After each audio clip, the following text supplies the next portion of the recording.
The United States of America is closing for inventory. Shutdowns of government agencies, departments, and ministries. Mass layoffs. Sounds wonderful. The government isn't just ministers, there are also bureaucrats in cubicles sitting around them. It also includes teachers, the military, police, nurses in veterans' hospitals, and departments registering vehicles and marriages. These are millions and millions of people across the country who get their salaries from the budget. The budget is approved by Congress for the year from October 1 to September 30 of the following year. If the budget isn't approved by October 1, and right now we're just about there, all so-called non-essential government services, we'll talk about what that means in a moment, are shut down. Only those who are absolutely essential, doctors, police, military, remain. Everyone else goes on usually unpaid leave until the parties reach some kind of agreement. And then surprise. Let's say for 2 months people didn't work, but when they return to work, they get paid for the time they didn't work. So they didn't work and still got paid for that time. Officials are mostly Democrats, as we know, about 95–96%. And they dream of such a vacation, and then getting paid for doing nothing. They shout hooray and throw their hats in the air accordingly, but that's a secret. But in public, they condemn the Republicans for the horror they brought. Only those needing something from the government suffer, and it's not health care or the police. Everything is closed, and then there's a mess and red tape for a long time afterward. Why is there a delay in approving the budget right now?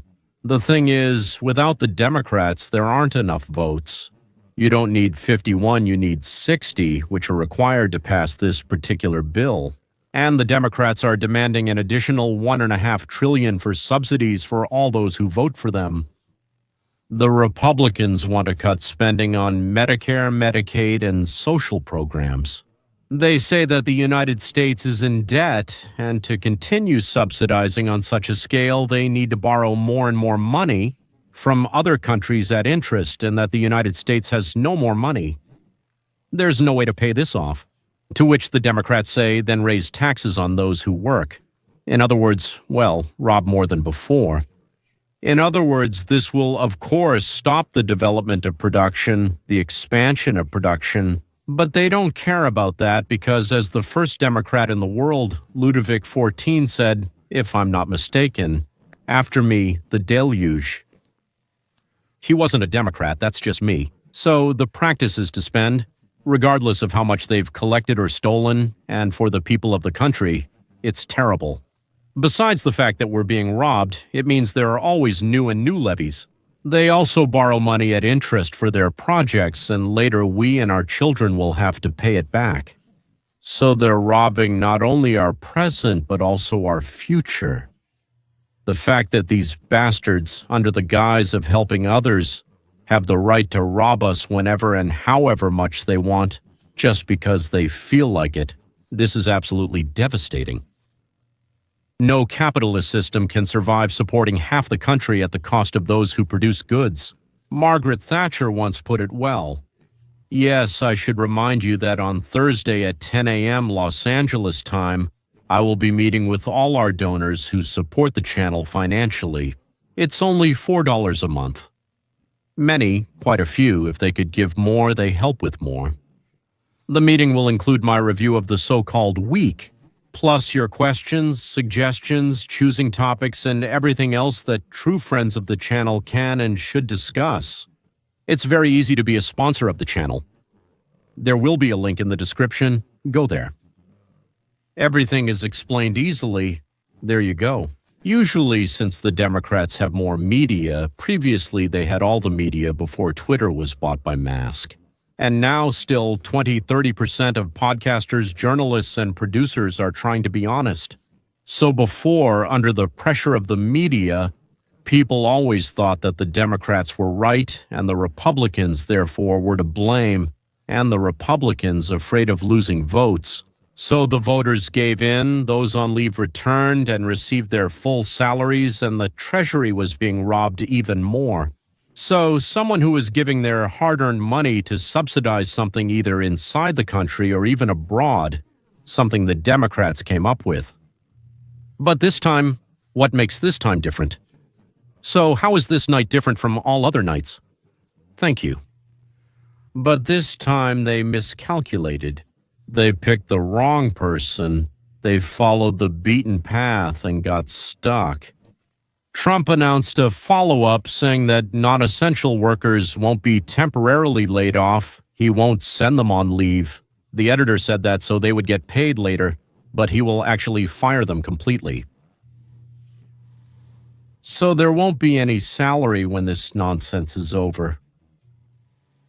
An order came from the ministry to prepare lists for layoffs. Everyone knows about it if the Democrats don't let the budget pass. Not only make the lists, but also inform employees that about 35 to 40% of all government workers in America will be laid off without the right to return to work. There are some civilian and city employees, but specifically 2 million people work in federal agencies. If, 35 to 40% are laid off, then at least 800,000 people will lose their jobs. Most of them are just loafing around. So for us, this is only a good thing. In fact, I would even say it's wonderful. Most of them, after the initial shock, will go to places where there are jobs, where new factories are being built and old ones are being revived with the investments brought in by Trump. And their time spent as bureaucrats will turn into useful work. They will become productive citizens of the country. Of course, for now, they'll just sit on subsidies and hate everyone, Trump and us as well, first and foremost. So which services will be affected? First of all, air travel. Although air traffic controllers and TSI agents continue to work, a delay in salaries may lead to a staff shortage. As employees protest, they may come in or they may not show up for work. Secondly, national parks. These places have historically suffered during shutdowns. Third, grants for small businesses and federal courts. Many of these functions also depend on annual appropriations and may be delayed or completely stopped. Now, what will remain open? The United States Postal Service, because it is self-funded. Programs like Social Security, Medicare, and Medicaid will continue to operate, but they may face staff shortages due to protests. Meanwhile, the shutdown could cause ripple effects throughout the economy. Businesses that rely on federal contracts will face delays, and government employees may cut back on spending. Now, the impact is already noticeable. The Department of Health and Human Services is preparing to furlough 41% of its employees. The Department of Labor says that the release of economic data, including the September jobs report, will be suspended. The Bureau of Economic Analysis says it will stop publishing gross domestic product statistics, and the Department of Veterans Affairs will also stop maintaining cemeteries. Parks are closed, cemeteries will not be maintained, but watering will still take place there. And there may be flight delays, which is probably the most problematic thing. The average salary of a government employee in 2025 was $106,000. And with all the benefits, we spend about $150,000 per year on each federal employee. Additionally, you need to add another 20 to 40% to this amount for office maintenance and other expenses for government employees. So the total cost to the government for one office-based or other government employee is about $200,000 per year. A simple calculation shows that cutting 800,000 bureaucrats would save $160 billion a year. $160 billion a year. And they won't be getting in anyone's way. Not bad. By the way, Trump is thrilled. He has already stated several times that he is endlessly grateful to the Democrats for giving him the opportunity to fire everyone who isn't needed, leaving only those who actually do some work. This, Trump said, will do a lot of good for the country. Add to this that 75% of those surveyed believe that it is the Democrats who are to blame for the government shutdown if it happens. And they also express hope that fewer freeloaders will be better for Babes Foes and accordingly a little better for Kabila. It's easier to manage VOZ, yes. Trump welcomes the actions of the Democrats, which help carry out the reform of the country's governance. This, Trump said, will be another blow to draining the swamp and, so to speak, to destroying the deep state.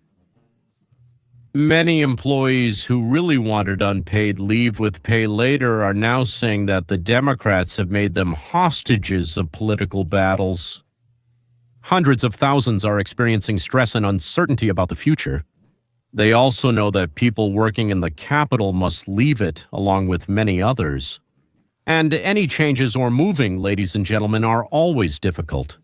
You know, moving, a fire, or renovations, these are all tough things. But yes, they can be understood.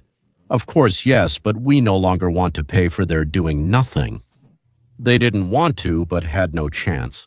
And now, thanks to Trump, subtitles have appeared, that's it.